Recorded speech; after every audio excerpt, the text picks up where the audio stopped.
I don't want to be attacking the president and the first lady. This is not about freedom. It's about patriotism.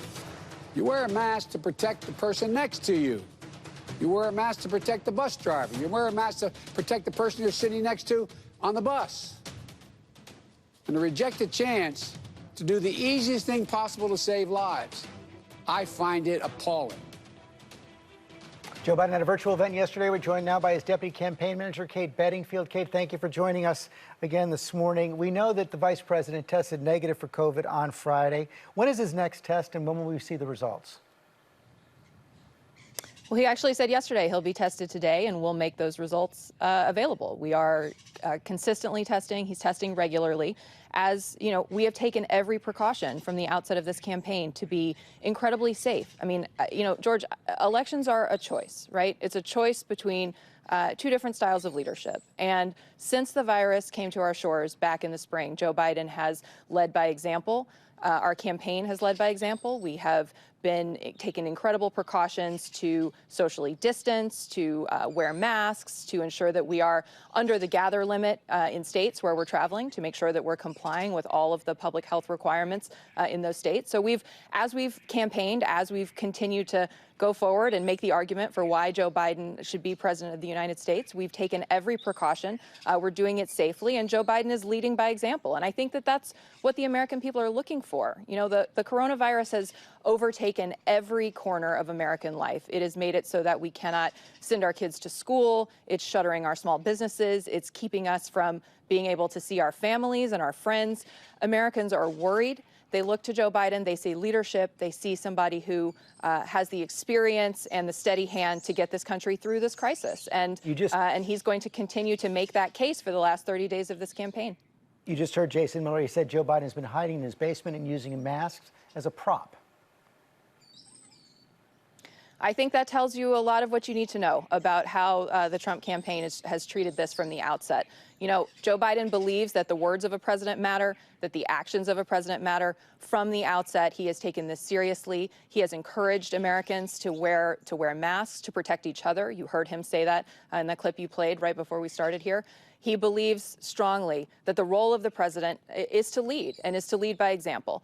And I think Americans are looking for that kind of reassurance. We're obviously in an incredibly chaotic, disruptive time in this country. Americans are looking for a leader, looking for somebody who will stand up and say, let's take care of each other. Let's move forward in our lives. Let's do it in a way where we're looking out for one another. There are simple, important steps that we can take, like wearing a mask, like socially distancing, and we can do that and move forward with our lives. And we've seen Joe Biden lead on this question unequivocally since the spring when the virus took over our lives. Are you fully comfortable with the vice presidential debate going forward this Wednesday, given Vice President Pence's contact with the president and close proximity? We saw that picture of him in the Rose Garden at the event for Judge Amy Coney Barrett last Saturday with several people who've tested positive.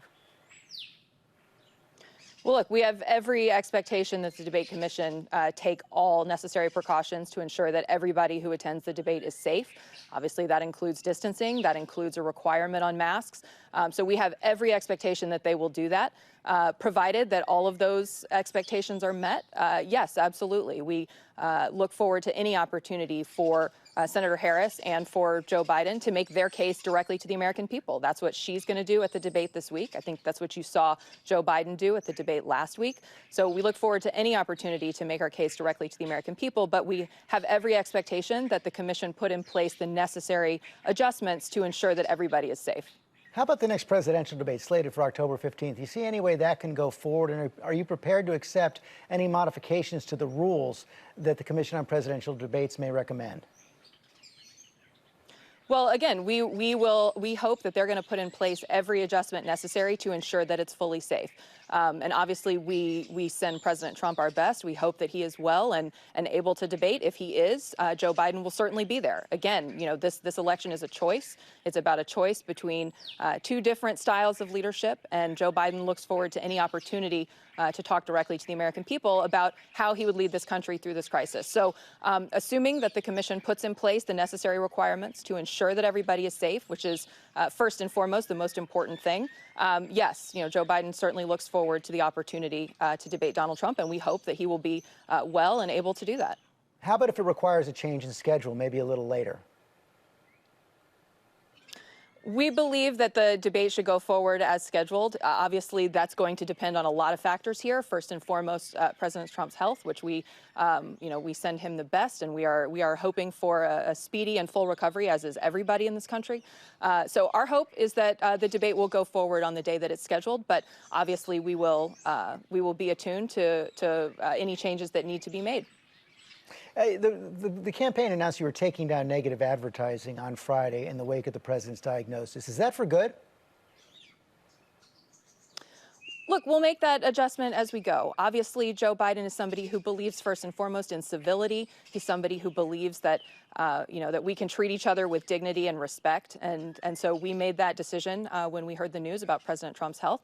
We'll adjust that as we go. And I think either way, Joe Biden's going to continue making the argument about leadership, about experience, and about his ability to bring this country together. I think that's what Americans are looking for. I think, again, we have lived through an incredibly turbulent and chaotic 4 years, and certainly, last year, as we've been dealing with this virus. And Joe Biden put forward concrete, meaningful plans back in March to tackle this virus. He's put forward plans all summer to get our economy back on track, to get people back to work, to get small businesses open, to get kids back into school. So he's going to continue to make that positive case about his vision for the country over the last 30 days of this campaign.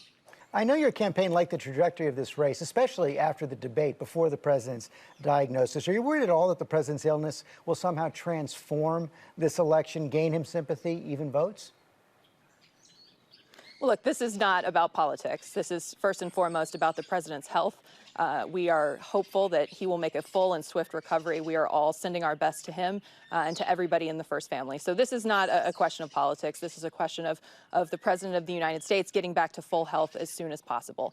And I think for our campaign, as I say, we're going to continue to make our case for Joe Biden's style of leadership, for his experience, for his unique ability to bring the country together, to find common ground, to find consensus, and to move things forward. So that is where we're going to continue our focus as a campaign as we wait and hope that the president's health comes back to full speed soon. Kate Bedingfield, thanks for your time this morning. Thanks for having me, George. I appreciate it. Hi, everyone. George Stephanopoulos here. Thanks for checking out the ABC News YouTube channel. If you'd like to get more videos, show highlights, and watch live event coverage, click on the right over here to subscribe to our channel. And don't forget to download the ABC News app for breaking news alerts. Thanks for watching.